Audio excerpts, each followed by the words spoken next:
Merci, Monsieur le Président. Eh ben voilà, je suis présenté déjà.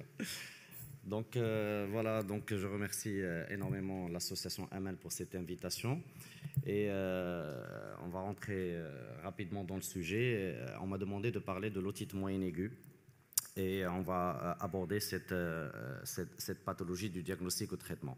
Je remercie les laboratoires GSK d'avoir sponsorisé et organisé cette table ronde. Et pour l'introduction, on va dire que l'otite moyenne aiguë est considérée comme une inflammation aiguë qui est d'origine infectieuse de la muqueuse de l'oreille moyenne. Alors c'est une pathologie qui est extrêmement fréquente, comme vous le savez, surtout chez l'enfant. Et vous allez voir que tout au long de la communication, on va parler surtout de l'enfant parce que c'est une pathologie de l'enfant.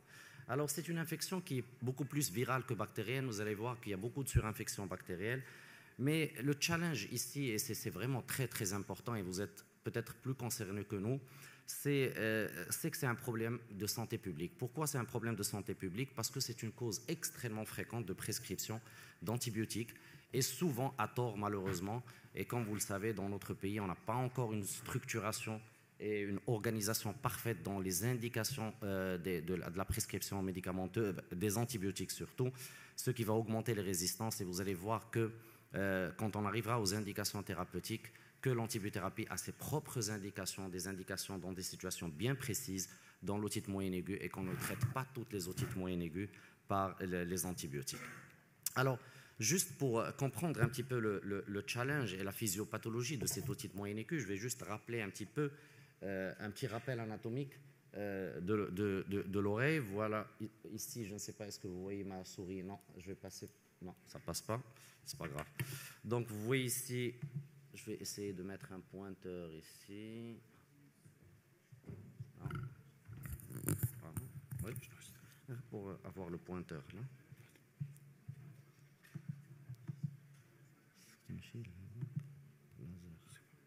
Ça, parfait, merci. Donc vous voyez ici une coupe frontale de l'oreille. Vous voyez ici, reconnaissez l'oreille externe avec le pavillon de l'oreille et le conduit auditif externe. Et vous voyez ici au fond du conduit auditif externe, ce que vous avez l'habitude de voir, c'est le tympan, avec ici l'oreille moyenne ou la caisse du tympan qui contient la chaîne des osselets.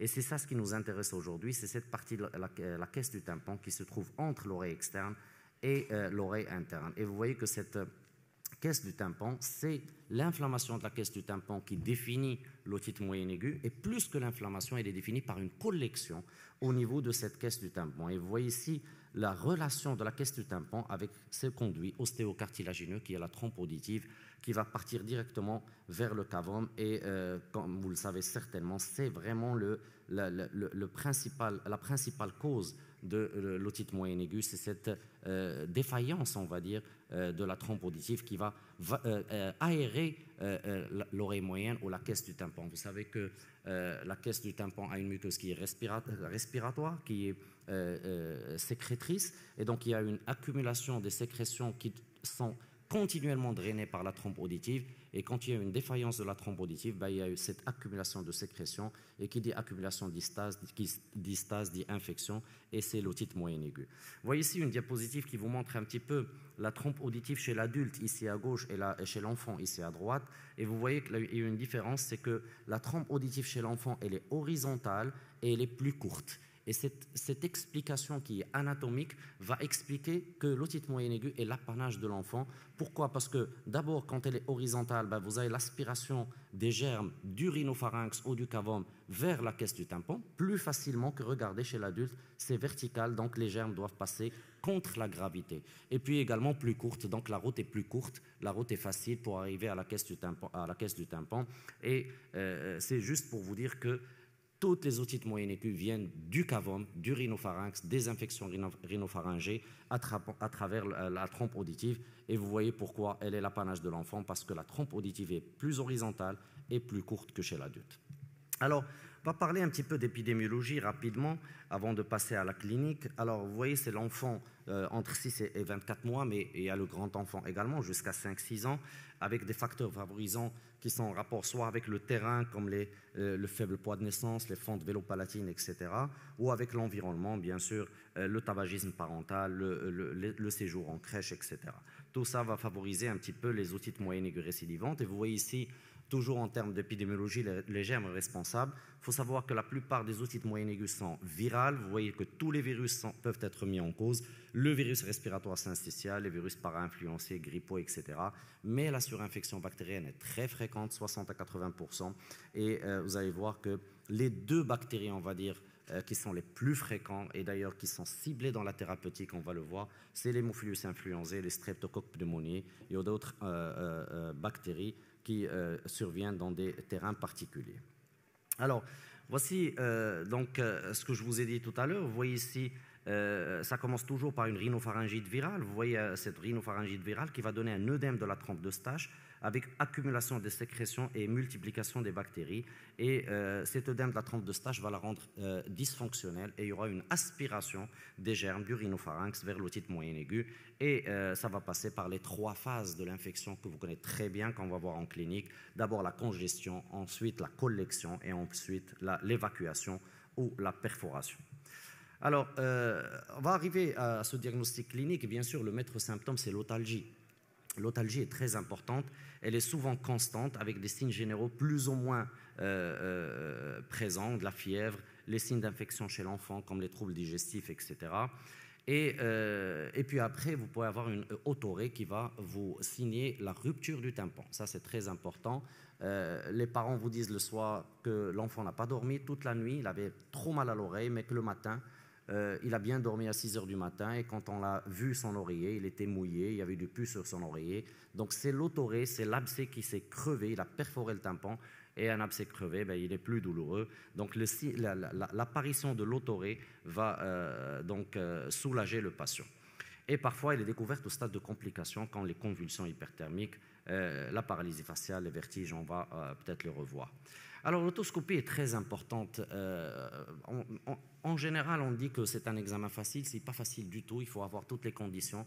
Vous savez, un enfant qui est très petit, qui ne se laisse pas examiner, souvent agité, il a mal.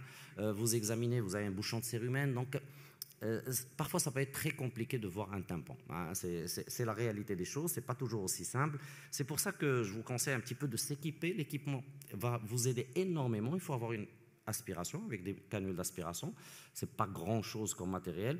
Et puis maintenant, vous avez tout type d'autoscopes qui sont vraiment très jolis et qui sont de plus en plus accessibles, qui sont de moins en moins coûteux et qui sont munis d'une caméra où vous pouvez le brancher avec votre écran d'ordinateur et il vous donne vraiment une image avec laquelle vous êtes beaucoup plus à l'aise que les petits otoscopes avec l'image très petite.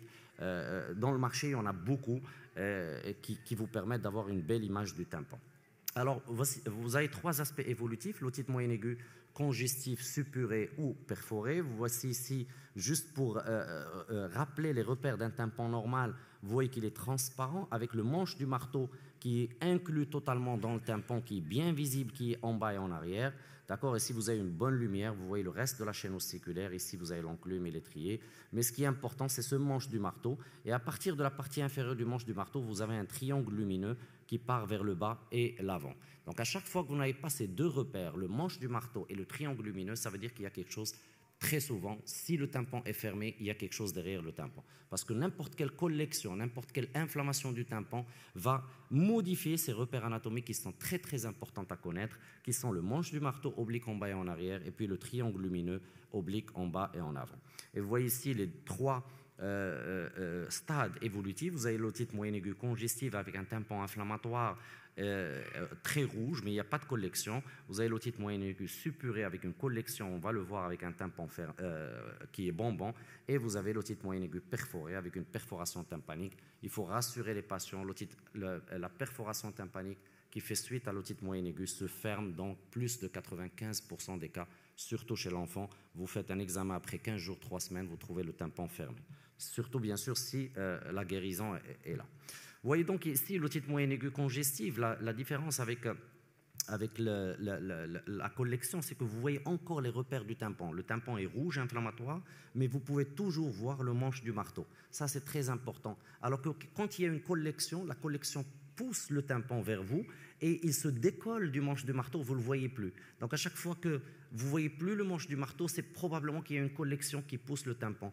Pourquoi je vous dis ça? Parce que pour voir le tympan bonbon vers vous, en général, il faut le voir sous microscope parce que le microscope vous donne les 3 dimensions, il vous donne la profondeur. Alors que si vous voyez avec un otoscope, vous pouvez le rater parce que vous voyez avec 2 dimensions. Ça, c'est tout à fait normal.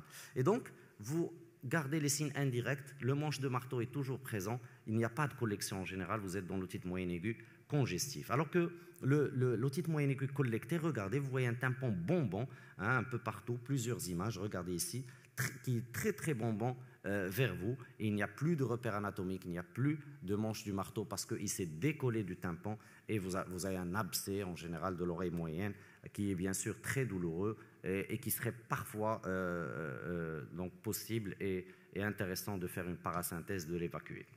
Alors, toujours, donc, il faut le reste de l'examen ORL, la rhinopharyngite, bien sûr, qu'il faudra traiter, etc. Il faut chercher les complications, type de paralysie, de mastoïdite, etc. Donc, on va avancer un petit peu parce que le chrono passe. Il y a certaines formes cliniques selon l'âge. C'est très important quand vous avez une otite moyenne aiguë chez un enfant de moins de 3 mois, c'est considéré comme une infection néonatale et ça doit être pris dans un service spécialisé à la recherche d'une infection néonatale. Les germes sont complètement différents, c'est surtout le pyocyannique et le staphylocoque pyogène. Et puis si vous avez une forme chez l'adulte, c'est souvent des otites chroniques qui sont surinfectées. Il y a l'otite moyenne aiguë chez l'adulte, mais elle est rare. Et puis surtout ce que j'ai mis en rouge, toujours voir le cavum. Parce que quand vous avez une otite moyenne aiguë ou une otite séromuqueuse, on va y revenir, unilatérale chez l'adulte, ce n'est pas très fréquent. Et donc il faut voir qu'est-ce qui bouge ces trompes auditives. Chez l'enfant, c'est très fréquent parce que la trompe elle est bouchée par les végétations adénoïdes, par les rhinopharyngites à répétition, mais l'adulte n'a pas de rhinopharyngite à répétition, elle n'a pas de végétation adénoïde. Donc le diagnostic le plus probable, le plus fréquent surtout dans notre contexte, c'est le cancer du cavum qui bouche la trompe auditive et qui peut vous donner une otite séromuqueuse ou une otite moyenne aiguë unilatérale. Alors on va un petit peu passer sur les formes évolutives. On va parler d'une seule complication qui est la plus fréquente, hein, c'est que vous pouvez avoir une otite moyenne aiguë avec une mastoïdite. C'est une urgence parce que c'est une infection qui commence à être un peu sévère. Donc assez fréquente, c'est la complication la plus fréquente de l'otite moyenne aiguë. Le diagnostic clinique est très simple, vous avez une tuméfaction mastoïdienne avec un pavillon décollé. Vous faites un scanner du rocher qui prend également le cerveau parce que vous pouvez avoir des complications intracrâniennes et la prise en charge, le patient doit être hospitalisé, il doit bénéficier d'une parasynthèse, d'une ponction drainage et d'une antibiothérapie à large spectre. Vous voyez ici certains mastoïdites qu'on a drainés dans le service. Vous voyez ce pavillon complètement décollé. Regardez ici, un pavillon complètement décollé par cette collection qui doit être drainé avec une antibiothérapie à large spectre. Alors, la labyrinthite otitique, c'est une complication qui est très rare. C'est une infection de l'oreille interne, donc elle va se manifester surtout par des vertiges avec un nystagmus. Mais c'est une complication qui est extrêmement rare, on va passer. Et puis, une autre complication assez fréquente, c'est l'otite moyenne aiguë avec la paralysie faciale.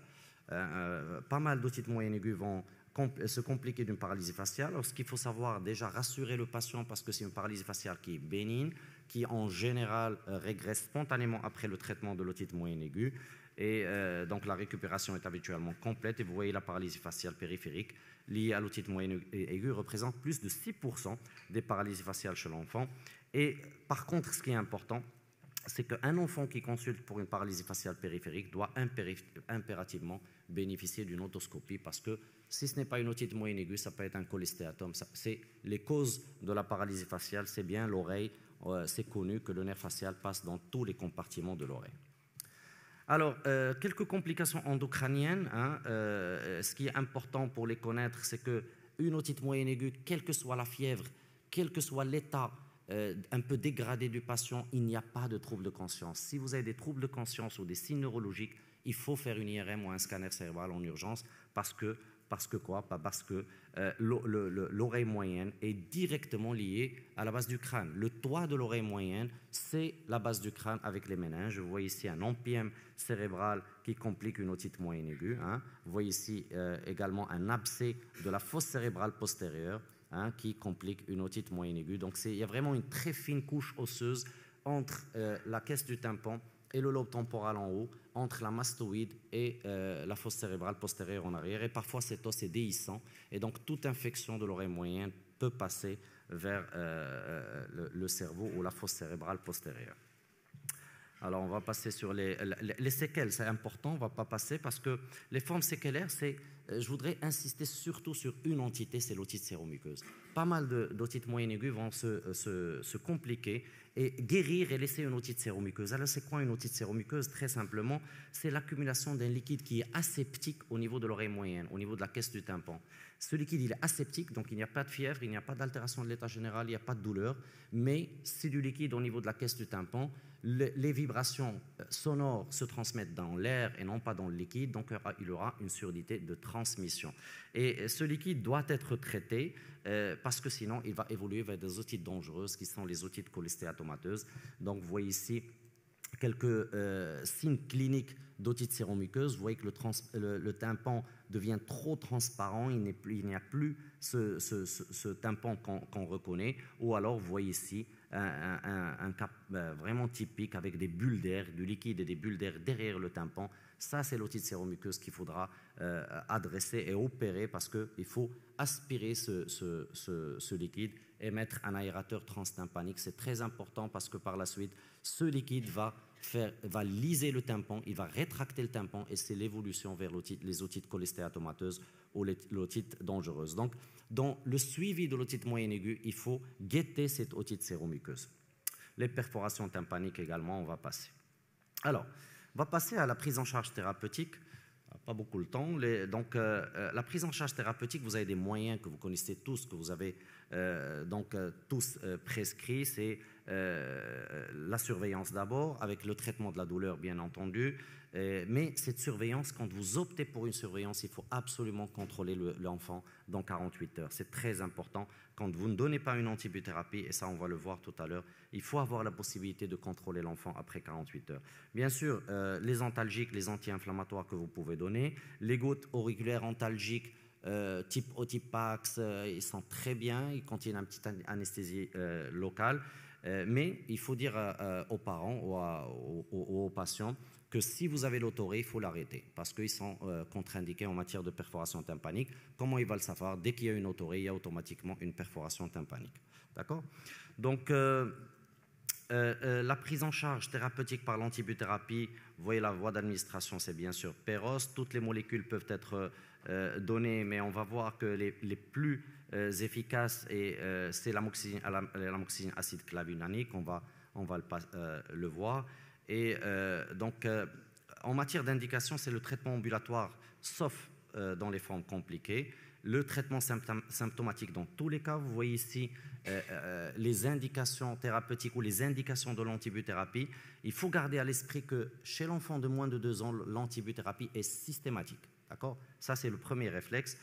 Enfant de moins de 2 ans, l'antibiothérapie est systématique. En général, on commence par une amoxicilline. Ou si on a un syndrome otite conjonctivite, ça veut dire qu'il est plus en faveur des hémophilus influenzae, on va commencer par l'amoxicilline acide clavulanique. Deuxième cas de figure, c'est quand vous avez une otite moyenne aiguë peu bruyante après l'âge de 2 ans. Là, c'est la surveillance, il n'y a pas d'indication à l'antibiothérapie. Donc, gardez à l'esprit que l'antibiothérapie, c'est surtout moins de 2 ans. Plus de 2 ans, peu bruyante, c'est-à-dire il n'y a pas de fièvre importante, il n'y a pas d'otalgie importante, il n'y a pas d'indication à l'antibiothérapie. Et par contre, après 2 ans, quand vous avez une otite moyenne aiguë très bruyante, une otalgie très importante, une fièvre très importante, c'est très en faveur du streptocoque pneumoniae et donc il faut traiter par l'antibiothérapie. Donc finalement, quels sont les cas où on ne donne pas d'antibiotiques? Ce sont les otites moyennes aiguës peu bruyants après l'âge de 2 ans. Et ils sont très très fréquents et vous voyez que vous pouvez éviter l'antibiothérapie. Voilà quelques études qui ont été réalisées par exemple au Koweït pour la résistance ou la sensibilité des antibiotiques, des germes à l'antibiothérapie. Vous voyez ici que la sensibilité du streptocoque pneumoniae aux différents antibiotiques, vous voyez qu'il a l'amoxicilline et l'amoxicilline acide clavulanique sont vraiment très très sensibles, contrairement à tout ce qui est macrolide. Et cette sensibilité avoisine la sensibilité des céphalosporines de 3e génération et des quinolones. Alors que les macrolides et les céphalosporines première, 2e génération sont il y a plus de résistance.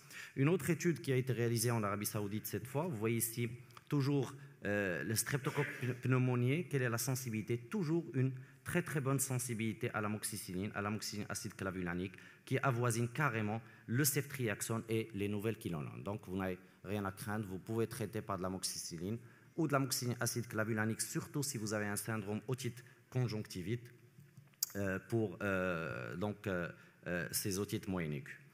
Alors, une autre étude qui a été utilisée ici au Maroc, vous voyez ici toujours le streptocoque pneumoniae avec une très bonne sensibilité à l'amoxicilline et à l'acide clavulanique. Donc, voilà pour ces études. Alors, quelle est la place de la parasynthèse?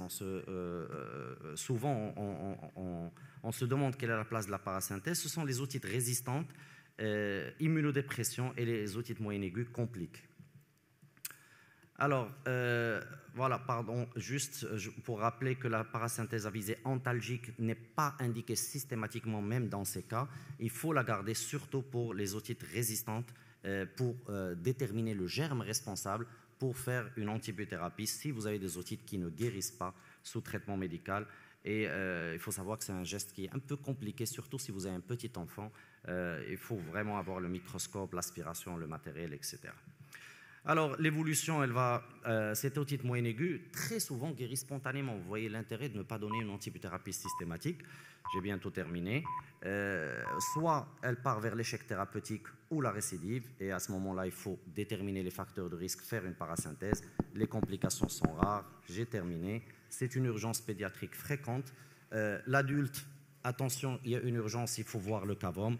Et c'est une source de prescription d'antibiotiques, malheureusement, d'une manière erronée. Il faut vraiment garder à l'esprit les indications de cette antibiothérapie. Je vous remercie.